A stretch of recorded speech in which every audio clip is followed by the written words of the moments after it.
What does a contraction feel like? How do I know if I'm in labor? And what does the day of labor look like? Wait, is this normal? Hey, I'm Heidi Campbell, a certified birth doula, host of this podcast, Birth Story, and owner of My Doula Heidi. I have supported hundreds of women through their labor and deliveries, and I believe that every one of them, and you, deserves a microphone and a stage. So here we are. Listen each week to get answers to these tough questions and more. Birth Story, where we talk about pregnancy, labor, deliveries, where we tell our stories, share our feelings, and of course, chat about our favorite baby products and motherhood. And because I'm passionate about birth outcomes, you will hear from some of the top experts in labor and delivery. Whether you are pregnant, trying desperately to get pregnant, I hope you will stick around and be part of this tribe. Hey, it's Heidi with the Birth Story podcast, and this week is episode 14. This story was specifically recorded for my friends Ashley, Mandy, Louise, and everyone out there who is on a fertility journey or who has ever been on a fertility journey. Katie so vulnerably shares this amazing story, and it has 1 million twists, turns, surprises, all the way until the very end. This story just keeps you hanging on because you won't ever believe what comes next. I hope that this story gives hope and encouragement and light and love and makes you feel like you are not alone and that it is possible to become a mom or to become a mom again. First, just tell us a little bit about who you are. I'm Katie Gillespie. I live in Charlotte, born and raised in North Carolina, mom of 4, 2 sets of twins, and married to Will and work full time. So your husband's name's Will? Will. Oh, Will. Sorry. Okay, sorry. That country slang creeps in. I love it. So where did you grow up? I grew up near Raleigh, in Wilson, North Carolina. Oh, my first college roommate was from Wilson. This is so crazy. Everybody always knows someone from Wilson. Well, you just said that you had 4 kids and 2 sets of twins. And so that's one of the reasons that you're here. Yeah. Because I think we have a lot to learn from you, and I don't know your story at all. So I'm so excited. Just dig in. Let's start at the beginning. How long have you been married? So we got married in June 2008. So okay. I guess that's coming up on 11 years. And when in your marriage did you decide that you wanted to start your family? We were in our late 20s, close to 30, maybe 20, 29. We had just turned 26 when we got married. Okay. Wanted to kind of enjoy being married without responsibilities aside from work. And then we actually went to Disney World with my family and my nieces. And there we were like, I think we're ready to take the next step. So we just, started trying all the normal ways that people do, and it wasn't happening. And then stop there. Yes. So when you say it wasn't happening, so every month did you take a pregnancy test every month, or did you just get your period? We just had all the normal things. So it was period, but I wasn't really tracking anything. Like, we were interested in having a baby, but I wasn't like waking up every day with a goal to get pregnant that So it was day. just kind of like, we'll throw caution to the wind. We're not going to use birth control. We'll see what happens. But you may not have even been having sex at the right time during ovulation. That's okay. Right. How long did that go on for?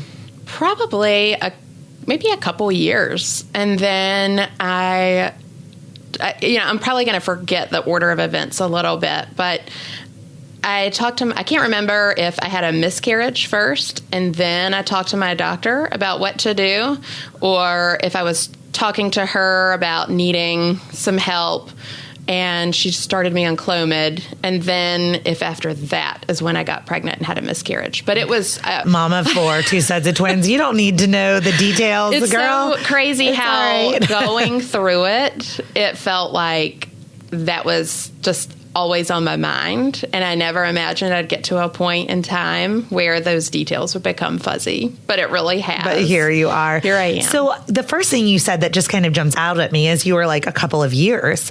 So there's probably some denial on my part. Like, oh, I'm sure. I was like, were you relaxed about this or were you panicking? I mean, what is... So at some point... A year sounds like a long time. It does. Yeah. It's funny to reflect on it. But I think... So at some point I started to think, there's probably something wrong, or why isn't this happening? So I read the book, Taking Charge of Your Fertility, at some point in those 2 years.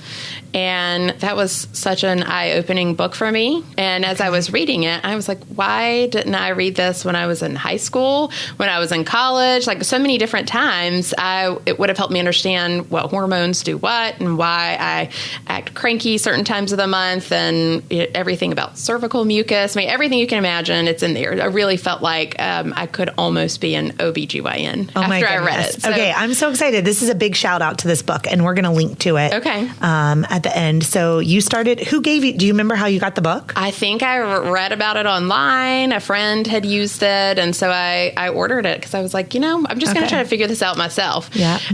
And so through that, I started realizing, I'm having some mid-cycle spotting. Maybe my luteal phase is shorter than it should be. Maybe there's something going on there.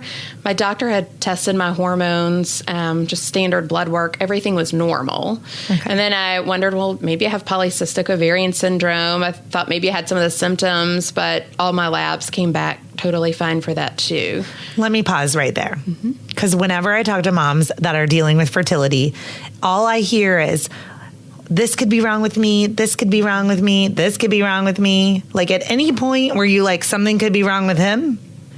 Not really, because I was the one who was having some mid-cycle spotting. Okay. So that was you just kind of thought, like, this is definitely And I think that's probably just my typical personality, is I tend to assume I've done something wrong first. I mean, that's just my natural. Yeah. I don't know where we're going to end up in this story, like who or both, I just want to kind of say, like, if you are on a fertility journey, like both people need to get tested right away. That's like, right. It's not, one person's fault or one person's, but it's two people trying to make, a baby. So I want to make sure that we're saying out loud, we need to have courageous conversations with our partners about the issue could be coming from either side. Absolutely. So you noticed some things, though, that were going on with your own body that were question marks for you. That's right. At some point, remember, the details are fuzzy.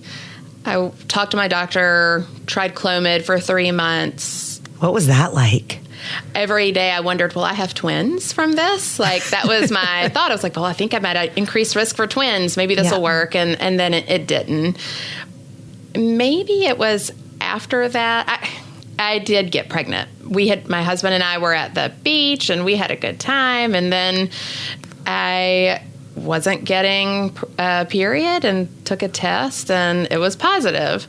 And I was like, this actually worked. My body figured it out. But then, I don't know, a day or two later, I started spotting, and then we went on vacation to the beach again, and spotting continued. And then I realized this wasn't gonna last. And did you take another pregnancy test? Not while I was there. Okay. I was Googling everything possible. Yeah.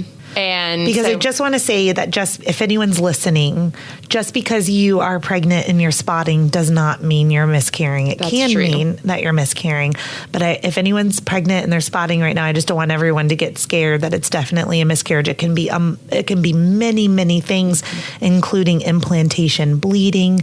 It can be a little bit of blood that pulls like behind the placenta. There's a million things, but in your case, I was hoping it would be one of those things. Yeah. But as the week went on, it became clear. Did it get me. more? Were you bleeding more and more? Mm-hmm. Okay, so bleeding is increasing. Yep, now increasing, that would be and then like after 5 days, it just became clear that this was something more. Okay. So we got back home, called my doctor, went in, no sign of being pregnant from their exam, but I knew I had been in some capacity because a test said so. But, so after that, my doctor referred me to a fertility specialist. Okay. And I think it was probably, that was in October-ish, and I think it was that January. Checked my husband. Everything was fine with him.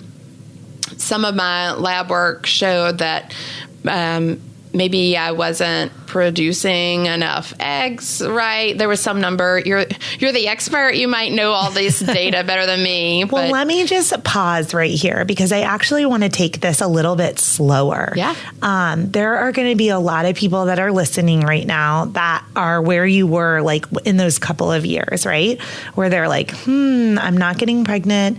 Maybe I should go to my doctor. Maybe I should go to a fertility specialist. Maybe they've tried clomed or something. I want you to try to even if you close your eyes and go back in time, when you walked into the fertility clinic for the first time, can you remember what they talked to you about? Exactly kind of what they did, so that if someone's on this journey, what could you teach them, or what would you expect at a fertility clinic, not just your OBGYN's office? So there was a lot of paperwork that I filled out going into it with a lot of details about history. Genetics? That was probably part of it. Just, questions about health history, reproductive health history. Had you ever gotten pregnant before? Had you had pap smears? Just all kinds of things. Okay. But really, I think what it didn't really resonate with me is that these specialists, their job is to get me pregnant. And I still was of the mindset that it's probably not going to happen, or they were just it's going to be a really long process if it ever happens. And so in hindsight, I'm their job is to get me pregnant. They're going to move me through and do this as quick as possible based on how my body is responding. And I probably would have had more optimism going in if I had thought about it that way. But they did a lot of lab work, did ultrasounds, tested my husband's motility and sperm counts and all that stuff. Yeah, that's something that a lot of people don't know. Is it's they think sperm count, but it's also the shape of the sperm. It's also the motility. There's so many. Who knew there were all these measures of sperm? But there are. So. And we talked about what medications I had tried before. What might we do first? Kind of this is what we'll try first. If that doesn't work, then we'll do this. If that doesn't work, then we'll do that. What types of options did they give you? There was, I think the drug was called Femara. It was not clomed, but something different. That might be the wrong drug name. But it wasn't, it was something different from clomed that my doctor said had been successful for people. And then if that didn't work, we try IUI. And if that didn't work, then we look at IVF. Okay. And so it's okay, I feel good about this. It ultimately ended up seeming like my left ovary was lazy and it just didn't work as well as my right one. And so maybe that was part of the problem, that there just weren't as many chances for egg and sperm to meet up. But who knew for sure? So we started, I took the medication and was just getting started on it. And then my husband and I went to a weekend getaway trip in Dallas. And my sister-in-law, it was for her wedding shower. My husband was going to be a weekend warrior, play basketball with his friends. And I'm at the shower and get a phone call that my husband has gotten a severe injury. He's being taken away on an ambulance to a hospital in Dallas. Turned out he had torn his patellar tendon and was immobilized and was going to need surgery. And so that was kind of like, well, that's going to make it interesting to try to get pregnant. So I can think of one way that this could be easily done. Right. So. But it was also like, oh, this is weird. So what are we going to do here? So we decided to fast forward through the process and go straight to IUI. Okay. Just because my husband was squeamish about his knee and I wasn't trying to hurt anything. And right. we were just I mean, this is weird. Oh my God. I feel like it would be, I just want to say giddy up, but that's so inappropriate. But oh well, I just needed to say that out loud. Yeah, for sure. So IUI was decided. Did. So, and really it's kind of a blessing that we sped through that process. Yeah. Okay, I'm going to have to push pause though, because you're laughing with me. And so I feel like I could ask you this question because I feel like you may have asked your husband this question, but like, I'm very curious about the sample deposit. So do they, for IUI, like, can that be done at home or do you have to do it in the clinic? Like, can you deposit it and then bring it in? I'm pretty sure that was happening in the clinic. Yes, because I remember a husband immobilized, limping, going into the clinic. But so he only deposited one time? Well, he had to think he had to do it multiple times because we did multiple rounds of IUI. This is the part where it's like, I know it's crazy that all these details are fuzzy, but you have 4 kids. Okay. Fuzzy. Yeah. So I give you permission for them to all be fuzzy. Yeah. And we are going to learn so much from you, even in the fuzziness. So, okay. So he gives his deposit. Then what do they do with your body? So I was being monitored for, how my ovaries were doing. I was giving myself shots to trigger shots to stimulate the egg to come out. And then we would time the IUI with that process. Okay. So it's going in for like monitoring, just to kind of really track to see where the monitoring is done by what? Blood work and ultrasound? Yep. Mm-hmm. Okay. Mm-hmm. Anything else? I think that was it. Okay. I think that was so they can kind of like by your blood levels and the ultrasound, like see the follicle and like it's go time. Okay. That's right. So it often ended up Saturday or Sunday morning. I would go in and the time would be right. And, jokes about turkey basters and things, but essentially, is that essentially what it is? Essentially what it seems like. Do you put your legs in like stirrups or like what? You just lay on a table. Okay. They put the semen in you and then you just... Does it hurt? Chill. No. So didn't hurt at all. I didn't know. So I should probably know things like this, but I've never asked this deep of question. Do they put the semen just inside your vagina or does it go... They put it up higher. So they go through the cervix. They help it do some work. Yeah, they take some of the leg work. So they do get it up higher. I wasn't sure if they went into the uterus or not, or if it still needs to go through the cervix itself. Yeah. I don't know. I don't know that part. So they put it up higher. Let's just go with that. They got it where there would be most success, probably. Does it look like a turkey baster? Like, do you get to see it or no? It's just something's happening and you don't even know. I am confident they showed it to me, but it was also still in this phase of being pretty modest and uncomfortable with so many people all up in my business. Yeah. So at any point though, were you like, are you sure this is my husband's sperm? Like you didn't pick up the wrong container? I'm a trusting person. Okay. I give trust easily. If it did, we'll never know because IUI never worked for me. Okay. And what we started to learn through that process is that I was having this mid-cycle spotting. And my doctor made a comment to me. She was like, I wonder if the egg and the sperm are meeting up, but they just don't have the right environment for implantation.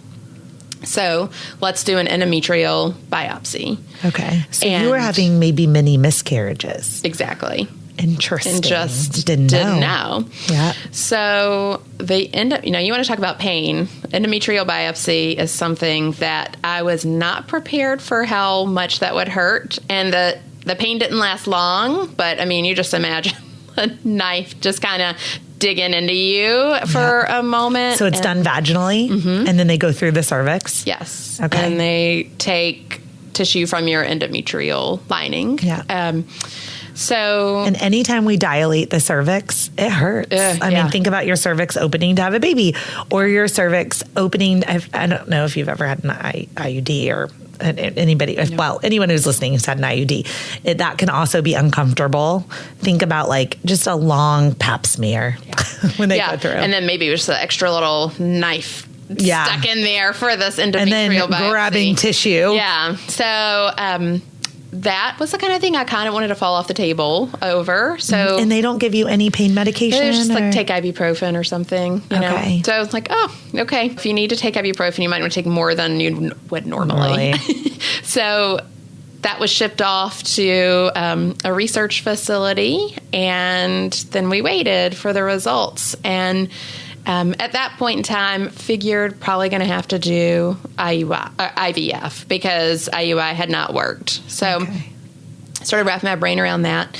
And then the results came back that my endometrial lining was not the right environment. The hormones were off. And it was like, see, I knew it. I knew I had a hormone imbalance somewhere.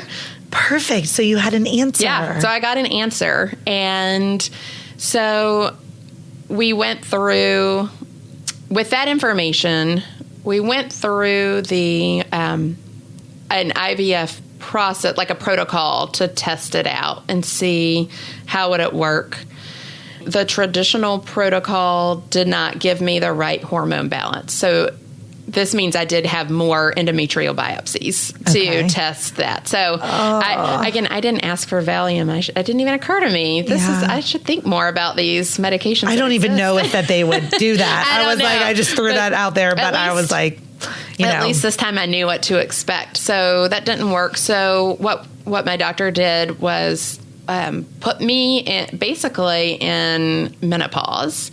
To take medication, just kind of get me down to nothing, so to speak, with hormones. Oh, God, were you having hot flashes? Oh, yeah. I mean, I went through, I'm sweating as you're talking. All the stages. Like bad mood, everything? I'm sure. You should ask my husband. I'm sure there were some bad moods. And then we used a different IVF protocol to kind of get my hormones to hopefully create the perfect environment for implantation. Okay. So we did another endometrial biopsy, and it showed it was perfect. Oh, my gosh. Okay. So we had the answer. So during all of this, I was also doing egg retrievals because we knew that because we had to create the right environment for implantation, we were going to have to do a frozen transfer. Okay, because you'd have to move quickly. Yeah. So we did egg retrievals. And because my ovaries were showing not as great of a response to all the stimulation drugs to encourage my ovaries to create lots of follicles, we decided we would do 2 egg retrievals so that I would ultimately have kind of like I had to do 2 retrievals just to get the same amount of eggs that a normal person would from one retrieval process. Yeah. Through all of that, I ended up having 2 embryos to transfer when the time came. And I don't know if they're from 2 different egg retrieval stages, and who knows. One was August and one was December for retrievals, and then they were frozen. And then in April, we did the transfer. Okay. And that was a very easy process to go in. I mean, after all the biopsies and other things, by this point, I'm kind of used to people being all up in my business. So with IVF, though, then they actually put the embryo inside your uterus. Right. That's right. And so we transferred 2 because I only had 2. And I can't even imagine how delicate the instrument must be. Oh, I know. It was so awesome. We had a picture of the 2 embryos and got to watch on a screen as they were transferring them into me. Oh, so cool. And then for that, they did give me Valium or something to help me relax. Okay. And hung out there for a little while at where the procedure was done, and then was sent home and told to be on bed rest for 48-ish hours, I think. Okay. And I think there's mixed research about if that really makes a difference or not. My doctor's philosophy was if it will help you relax, and if it works or doesn't work, if it doesn't work, then you'll at least have peace of mind that you didn't do something wrong by exercising or something. You know, you won't blame yourself. That makes sense to me. That feels right. Yeah. And, you know, I had tried like acupuncture and all these things throughout the process. I told you it was all fuzzy. It's all coming back to me now. And so I was down with just having a reason to sit on the bed and just relax. Chill. Yeah. I watched a lot of Dawson's Creek reruns. You needed like Netflix. A mental break. Yeah. So I think that was on a Thursday, and then Saturday night I was able to get up and do things. So we went to the Bruce Springsteen concert, and that's really getting on your feet. Well, we were in the like box, so it was a relaxed way to go to a concert, but it was fun. And first of all, you and your husband sound like very fun people, because we've heard about a lot of vacations already. Was his leg healed by now? It was. Okay. Yeah. So this was like a year and a half later. Okay. Yeah. So he had to basically learn how to walk again. He learned how to walk just in time for his sister's wedding, and it was all fine. Okay. So, yeah. He ended up running races, 5Ks and things, and winning in his age group. And so he was a track athlete back in the day. So okay. Yeah, wow. Awesome. Yeah. Then starts like that kind of infamous 2-week wait. And I was determined not to take a pregnancy test on my own, because I didn't want any false positives. And if it was negative, I didn't want to know yet. So fast forward, like it was 12 to 14 days after the transfer. And do they tell you to take an at-home kit? No, they tell you not to, but so many people tend to. Yeah. Everybody's been surprised that I didn't. Yeah. But I just had been through so much. And quite frankly, at this point, by the time you've gone through all of this, for me, I just was kind of hopeless. I was not optimistic. And so I had to do blood work in the morning and then wait for them to call me and let me know if it worked or not. Now we're going to take a short break to just share a few things with you, and we'll be right back with our guest. I'm so excited to tell you about my first book that I wrote that is launching this summer. It's a 42-week guide to your pregnancy. It's a collection of birth stories. It has a ton of doula advice from all of the questions that my clients have asked me over the last 14 years. It has hysterical partner tips that you will want to read to your partner. And it has journaling prompts, because nobody has time to write 20 pages in their journal about their pregnancy. So I've taken the liberty to give you some prompts of things that I think you might want to remember back on after the baby's born. So again, you can go to birthstory.com and pre-order a copy today, and it would mean the world to me. Hey guys, if you're enjoying this podcast, then I need your help to spread the word. If you know anyone who is pregnant, is trying to become pregnant, or just loves a good birth story, if you could send them to iTunes or Stitcher or Spotify or SoundCloud, wherever they listen to their podcasts, and ask them to subscribe to the Birth Story podcast. I was at work, and it was right around lunchtime. Got a phone call from my doctor's office, and the nurse she told me that I was pregnant, and I was just in tears. And I heard her say, like, "This is good news, right?" And I was like, "Of course it is," but I'm just bawling out of control. And my HCG levels were very great, solid numbers. Like, there was no question. I wasn't, a little pregnant. I mean, it was definite. It was super solid. And at this point, because you implanted 2, being pregnant you still don't know if you're pregnant with 1 or you're pregnant with 2. You just know you're pregnant. Something took. And so then I went back over the course of a couple weeks or 3 weeks or so for more blood work to just see if my HCG levels were continuing to increase as they would if you were pregnant, and everything was doing what it was supposed to do. And it was, and my numbers continue to be on the higher end. And so then I started Googling like HCG levels blah, blah, blah on yeah. X number, X day of pregnancy. And I started to wonder, well, maybe they're twins. Maybe they both took, but I really didn't know yet because I hadn't had an ultrasound. Yeah. And so then finally we get to the point where it's time for an ultrasound. I guess I was probably 7-8 weeks pregnant at that point. And go in for the ultrasound, and my doctor is like, and here's your baby. And I was like, that's amazing. And then I'm thinking, I guess it's just one. And then she goes, and here's your other baby. And I was like, what? Oh my goodness. So I was super excited. Was your husband with you?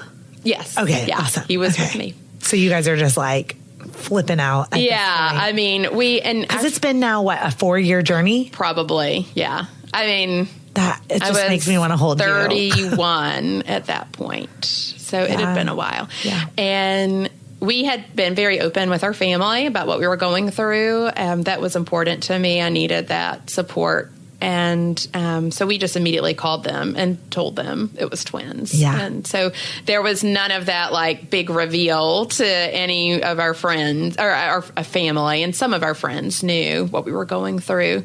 Did you have the embryos tested before implantation? No. No. Okay. So you didn't know their gender Didn't know anything like that? about them. I had a couple more ultrasounds, I think, at the specialist, and then was released to my OB-GYN to do the rest. And I did, because I had done IVF and it was twins, I was considered high risk. So I went regularly to maternal fetal a specialist for in-depth ultrasounds just to make sure everything's good. Did like the nuchal fold screening, and basically all of my ultrasounds were done at that specialist. Okay. And my OB would test, she would listen for heart rates and make sure everything's good with me. Yeah. And then they did all the monitoring of the babies. So how did the pregnancy go?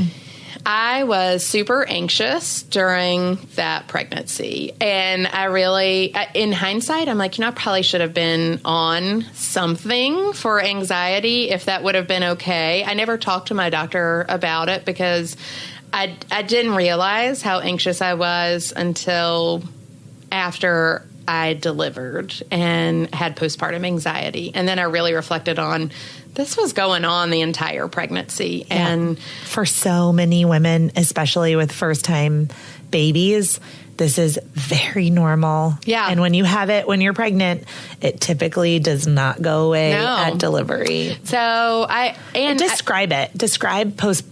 Describe that anxiety. Every day I thought something was going to go wrong with the pregnancy. And I was constantly looking for symptoms that something was going wrong. So every time I'd go to the bathroom, looking for spotting in anything, I just would be like, okay, this is it. Like a hyper obsession of like negative thought that you just cannot get rid of. That's right. No matter what. So you had all this anxiety. I did. And did you talk to your doctor about it? No. Okay. I didn't. We're so silent too. And I kind of had gotten so used to this anxiety, and honestly, going through all the fertility stuff gave me this false sense of control. It was like, well, we were able to control the environment and create a baby, and then I wasn't in control anymore, but I wanted to be in control. I really know that's at the heart of my anxiety. So, but all my ultrasounds were good. And then we found out the gender, and we did a fun reveal with our family. It was a surprise to us. We found out with everybody. What are they? A boy and a girl. So one boy and one girl That's right. are your first set of twins. That's one right. boy and one girl.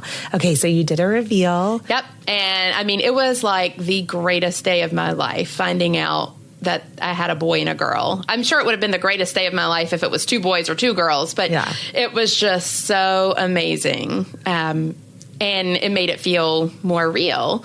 Yeah. And then continued along. I'd say I started to not feel very good probably after, week 28 or 29. And my mom was kind of noticing that I looked kind of swollen and puffy. And then I started to have some signs of preeclampsia. And there was there was my blood pressure was going up and just a lot of swelling. And then my urine tests were showing some. But how were you feeling? I felt like crap. But never had been like pregnant to this extent before, and certainly not with twins. So it was hard for me to know, well, is this really? Did you have headaches or dizziness? No, I didn't have blurry vision? No. Okay. My blood pressure never got like that high. I mean, it was just but you had enough markers that you had the diagnosis. Yep. So at like, I think it was week 32, my blood pressure did get higher than anyone would want. I don't remember the number. We did the shots just to strengthen the baby's lungs, just in case they were born, but they weren't. But my blood pressure did go up. So then I was put on hospital bed rest around 32 weeks. And I did not realize that meant I was literally going to be in the hospital on bed rest until they were born. So move into the hospital. But I work in healthcare. I kind of felt like I was at home or at work. I mean, I was able to continue working while I was there. My team was amazing. And I was in grad school at the time, too. So I continued to do grad school work. Everybody was very supportive of me at my new home office. Did people come visit you? Tons of visitors. Okay. I even hired someone while I was on bed rest in the hospital. Like, did you do your interview there? Oh my gosh, I love this. So and that was very helpful for me just to kind of keep my mind focused on other things while my body did what it needed to do for the babies. Was your blood pressure better?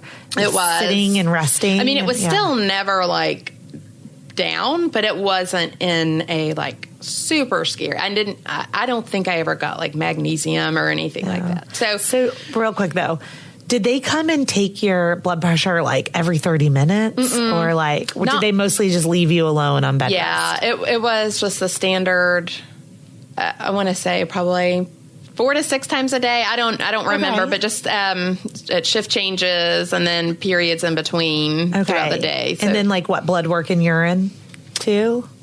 Yeah. Yep. Okay. Yep. There was blood work. There were urine checks. I had to basically pee into this cup that was just attached to the toilet every time. And I remember the day that I didn't have to pee into a cup that someone was then taking and checking. I was like, freedom. Yes. Privacy, you know. Then, my body was just hanging out. Babies were cooking. They were growing. We were monitoring baby B, who's my daughter, for her growth. That she was kind of not growing as fast as baby A. My son seemed to be hogging the nutrition. So there was a point where it was like if she didn't grow X amount, then I would be induced. But every time she made the growth that they were looking for. It cut off. Everything was fine. And finally, at like 37 and a half-ish weeks, we started the induction process. Oh my goodness, this is great. So your water never broke? Like everything was stable? You were safe? Did your husband, did he sleep at the hospital too? He stayed every night with me. Oh my God. Every night he hung out. High five to your husband. We had my room decorated for Christmas because I was there over Thanksgiving. The hospital did a fun Thanksgiving feast for me and my parents and my in-laws and my brother and his family. So we were treated really well. And then so you didn't have to eat hospital food like every day? Like your husband could bring you dinner and all that kind of stuff. Okay. So 37 and a half weeks. Yep. Sunday which is night. Awesome. Yeah. It was a Sunday night, start the induction process. And again, I just didn't really know what this was going to involve. Babies were head down though. So this was an induction for a vaginal birth. Okay. They were head down. And I honestly had been open all along to, if I need a C-section, I'll have a C-section. If I can deliver naturally, I'll do it. Like if I need medicine, we'll do it. I had kind of, at that point, I talked about like the control earlier, and then I reached a point where I was like, you know what, I'm just trusting doctors, because doctors got me pregnant and they're monitoring. I'm not the expert anymore. So, and they got you to 37 and a half weeks gestation. Right. I mean, this is amazing. With preeclampsia, like, you're in great hands. Yeah. I think that all women, you'll hear me say this over and over again on this podcast, but one of the things is, from being a doula, is that I coach my clients to being open and flexible, because you have no idea what kind of labor you're going to be given. That's right. Don't try to control it. I think that's you have great no advice. control. We prepare for what we want. That's right. And then we're open to what happens. That's right. So That's tell me perfect. about how the induction went. It was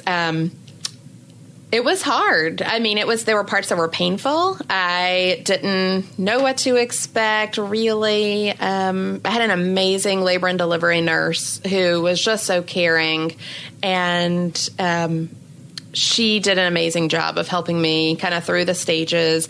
So Sunday night it started. Monday I was in labor. At some point labor started and got an epidural, and then pain medicine wore off. They gave me a little more. It was a little too much. My blood pressure went crazy. My daughter's heart rate started dropping, so I had to back off of it and then kind of start all over again with getting me to a point where I could push.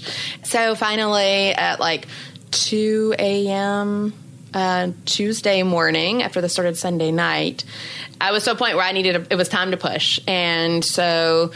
But you were numb, you were comfortable, everything was stable? Yeah, I do think pain medicine has started wearing off quite a bit, and but I didn't want more. I was afraid of what could happen. So just trying to push. Took me a while to get comfortable with I was laying down and they were telling me push like you gotta poop, and I was moved to the OR for the actual pushing of babies in case I needed an emergency C-section. And I hear this is pretty standard, right? And so that most twin deliveries are here in our community. That's right. Are being done in the operating room just in case. Okay. And as it turned out, I'm very glad that's where I was, because I pushed baby A out, boy, healthy, time to push baby B out.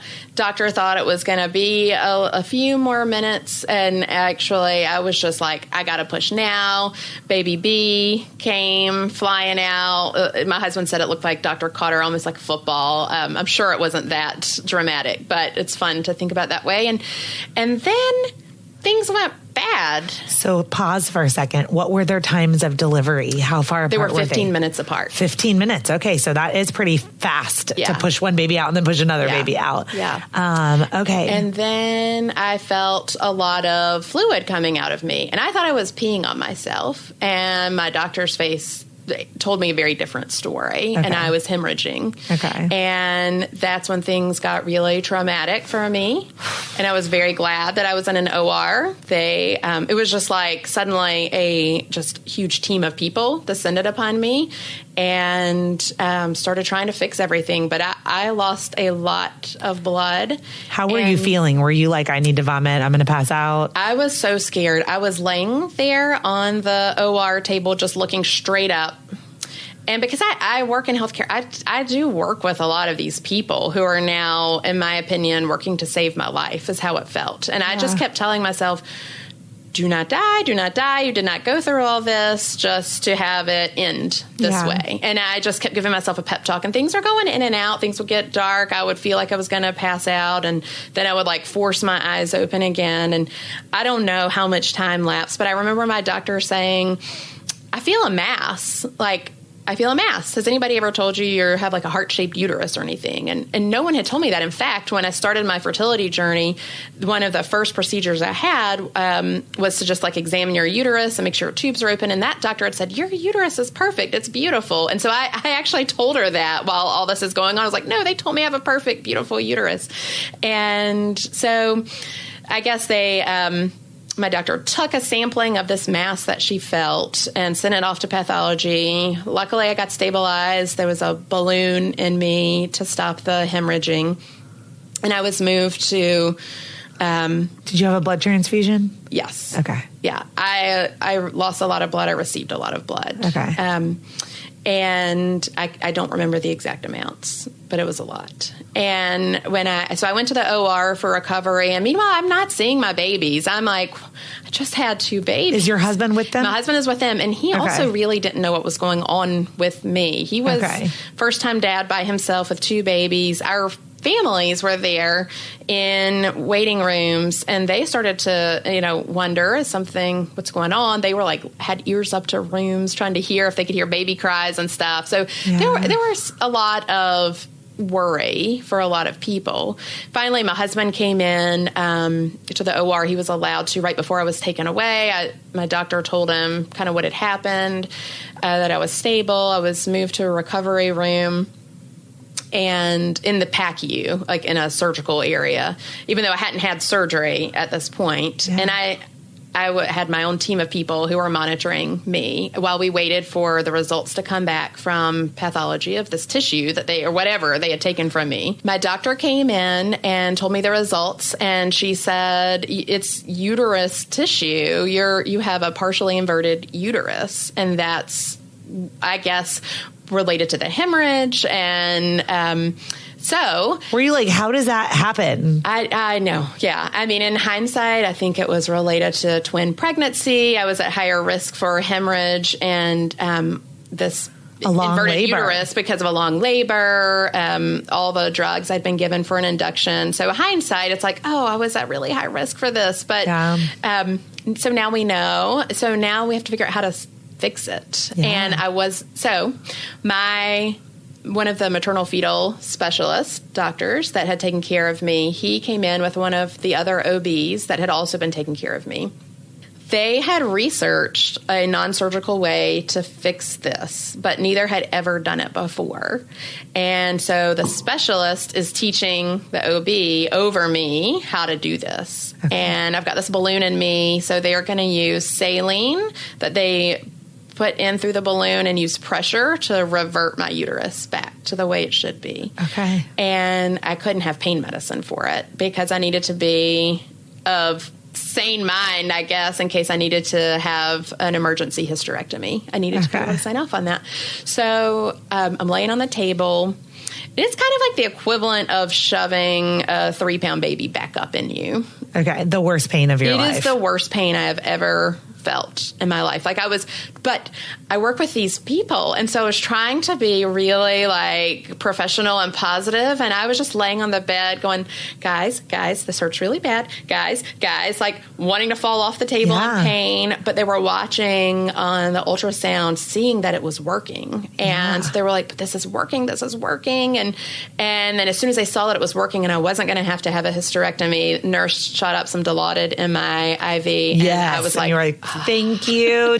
Got stabilized. Both kids were healthy. My daughter weighed 4 pounds, 4 ounces. My son was 6 pounds. Daughter ended up having to go to the NICU for a few days because her oxygen was doing some weird things. Turns out she just had some really big boogers in her nose that hadn't been fully suctioned when she was born. So my son and I went home on Friday, December 19th, and my daughter came home that Sunday. And then that's when I realized, the recovery from all that blood loss is intense. I can't even imagine. I mean, felt like I'd been run over by a truck or 5. And then... Did you continue to have transfusions? No. Okay. No. But I took iron and I think, just iron. Yeah. And kids were healthy, learning how to take care of 2 babies, but didn't realize at the time, super anxious. And that first night that I brought my son home, I didn't sleep at all. I felt like if I didn't stare at him, something would happen. And so exhausted all the time. Finally, a month and a half into maternity leave, I was talking to a good friend, and she was like, postpartum anxiety is a thing. Maybe that's going on. And I had PPA, if anybody's listening, Google it. Yeah. So I had done this questionnaire with my doctor before I left the hospital, and I didn't register any signs of depression. And so I reached out to my doctor and was like, I feel like I don't know, something's going on. And so we did the screening again, and I definitely indicated that I was having postpartum anxiety. So she gave me medication. And what medication did you take? Zoloft. Zoloft. Okay. And did you feel like it worked? Yeah, okay. Absolutely. In fact, before I started taking it, I said to my husband, I'm really worried that I'm not going to worry enough on this. And he was like, goodness. That's the sign that you need to take some medication. So it worked. And I didn't worry if I was worrying enough or too little or anything. And how long did it take to kick in? I probably a couple of weeks. Okay. And while I was on maternity leave, I was finishing grad school. And so babies were born in December. Then I went back to work in March, and then I graduated from grad school in May. And I had given myself a goal where I thought maybe I'll try to wean off of this after I graduate, because that'll be a big burden off of me. And so I tried, and I was fine. Although I do think, in hindsight, I probably should have stayed on it a little longer, because I would still have all these worries, but it just was not nearly what it had been. But in hindsight, I probably could have stayed on it longer. But so then we just got used to life with twins. And I love how you just say that, like, just life with twins. Like, yeah, it's so normal. Settled into our routine, and they're amazing kids. They went to daycare. We were working full time. And then I wasn't on birth control because I didn't think I could get pregnant after all that we had been through. Yeah. And quite frankly, who even has time to have do all the things to make a baby? Mm-hmm. Or IUI or IVF. Exactly. Right. And I had asked my doctor when we figured out what my issue was. But before I knew I was pregnant, I was like, okay, so say this works and I get pregnant, and then we want to have another baby down the road. Would I have to go through IVF, or could we just go ahead and create the right environment hormonally and then do IUI or something? And she was like, we're not even going to worry about all that, because one healthy pregnancy can reset your body and your hormones. You may not ever have this issue again. Okay. But I didn't believe her because of everything I'd been through. And so life continued on. April 2017, my husband and I did enjoy each other's company one night, and really, I remember, like, after we had sex, I was like, I feel weird. Like, something feels weird. This feels very different. Yeah. And but then I just, like, put it out of my head, and then fast forward to May, and I was like, I should probably have had a period by now. I logged on to some app and put in all my dates, because honestly, after I'd had my first kids, my period was like clockwork. I didn't have any mid-cycle spotting. I had no signs of a hormone imbalance anymore, but I didn't believe that I could still get pregnant. Yeah. So I didn't tell my husband what I was thinking. That was a Sunday night. We'd been out of town. He was out of town for work. I was working from home that Monday morning, and I was like, I didn't have a period yet. The app had told me I was 5 days late. You should take a test, it said. But I had missed like the first morning pee. So I was like, I'm not going to take a test yet, but I am going to tell my husband where my mind is and that I think I need to take a test. And so I texted him, and he was like, what? Okay, take a test. And then I was like, but I'm going to wait till tomorrow morning. But then I couldn't focus on anything else. And I found one test at our house left over. I love it. So I took it, and it was positive immediately. And I was just in disbelief and panicking a bit because of the traumatic delivery that I'd had. And so I sent a picture of the positive test to my husband, who was in a meeting, and he was like, what? Called me immediately. Then I immediately texted my friend. She's the labor and delivery nurse who was so amazing to me with my first set of twins, and told her what was going on. And she was like, oh, I'm sure it won't happen again. I even texted my OB at the time. She was not my OB anymore. She had changed positions. And she was like, congratulations. I'm sure everything's going to be fine because you had twins the first time. It's just going to be a whole different ball game. And then a few weeks later, I had my OB appointment. The doctor that was taking care of me was the doctor who had ultimately fixed my inverted uterus. And so he was very familiar with my past. And did they write a paper on that or anything? Yes. Okay. They presented at a conference, they told me. Maybe, we'll try, maybe if I can, I'll put it in the show notes. Figure that out. Because I was like, I'm assuming that they wrote a paper on this if this was the first time it had been done. So anyway, sorry. So I digress. Then they didn't have time to do an ultrasound at that appointment, but from his exam, he was like, you're absolutely pregnant. But I didn't believe it because of my past. And I was just like, I don't know. I feel like there could be something wrong. Can you just do an ultrasound so I know this is good? So he was like, yeah, come back tomorrow. So my husband had been with me at that first appointment, but he had schedule conflicts the next day. And I was like, don't worry about coming with me. We know I'm pregnant. This is just for my peace of mind. Yeah. So I go in and they do the ultrasound, and the sonographer goes, I don't know how to tell you this. And I was just like, I knew it. I knew there was something wrong.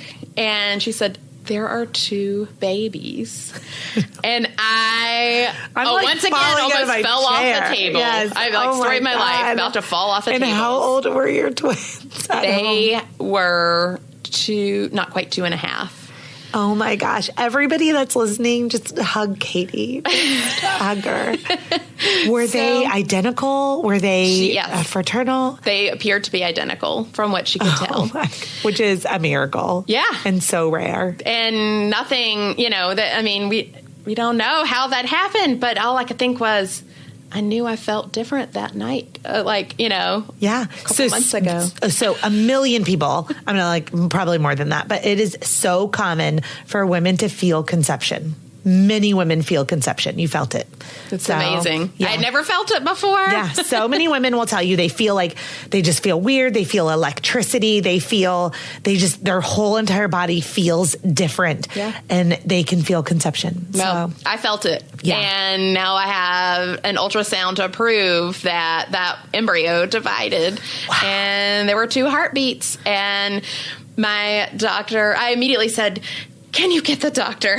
It's probably so dramatic sounding. And I think she even said, this is good news, right? And I feel like that was the second time in a pregnancy experience where someone had said to me, this is good news, right? I'm like, of course it's good news, but I'm freaking out because I believe I almost died the first time I delivered twins. Yeah. That's how I felt. I don't know how close it really came, but it felt that way. Yeah. And so my doctor comes in and he's like, I actually think he said, well, shit, as he's looking at the ultrasound pictures. And he also made a comment about I should probably get some lightning rods installed on my house because how does this happen twice, especially given my past? And the rest is history. I had an amazing pregnancy. I had no preeclampsia.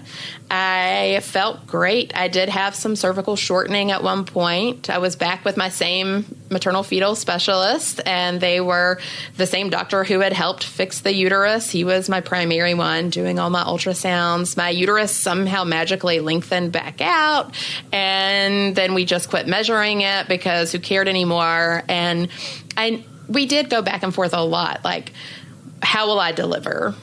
Yeah. The babies had both been head down, and I truly felt like my body's got it this time. I know what I'm doing. I part of me really wanted to just go for vaginal delivery, but then we also felt like, if you're already open and for a C-section, if something starts going wrong, it's much easier to fix it when you're already open.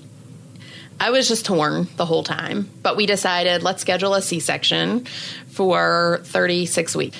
I had one ultrasound, one final one with a specialist a few days prior to my scheduled C-section, and my baby B had turned breech. And that was the best news for me because it solidified in my mind a C-section is what needs to happen. Yeah. And I am so grateful for that baby turning breech. Yeah. And so I had my C-section.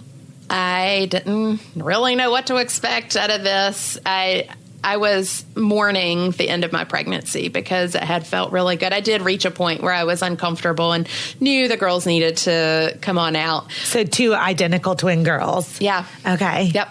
They were girls. Yeah, I should have mentioned that. Oh, no, it's okay. So we had the C-section, and I probably should have taken some anxiety medication because I was very scared about what might happen that day. And it all worked out and got through the C-section. Baby girls were healthy, perfect. No one had to go to the NICU. We all went home together. How much did they weigh? Baby A was 5 pounds, 10 ounces. Baby B was 4'8" or 4'12". Isn't it so funny? really similar to your first, you know? Yeah. And they have been maintaining that weight difference. And I'm like, girls, you know, you are the third and fourth babies when I can't even remember your birth weights. Like, oh my goodness. With clarity. So now all the fuzziness has like come back though, like as we've been talking, like I just feel like you got real clear. Yeah. I don't know if you wanted to go down those journeys, you know. Well, again. I didn't cry. So that's a big step in the right direction. High five that. Yeah, girl. And I will say, first set of twins born December 16th, second set of twins born December 29th. And you have a lot of birthday parties. We do a lot in December, and it's amazing. They are 3 years apart and the best of friends. And my son, he's the only boy of the kids, and he is the best big brother. Oh, I love it. So, Katie, after so many years of not getting pregnant in a fertility journey, and then IVF or IUI, and then, you know, successful IVF, and then an all natural identical twin. I mean, you just have an incredible story, and thank you for sharing. Thank you for listening to Birth Story. My goal is you will walk away from each episode with a clear picture of how labor and delivery might go, and that you will feel empowered by the end of your pregnancy to speak up, plan, and prepare for the birth you want, no matter what that looks like.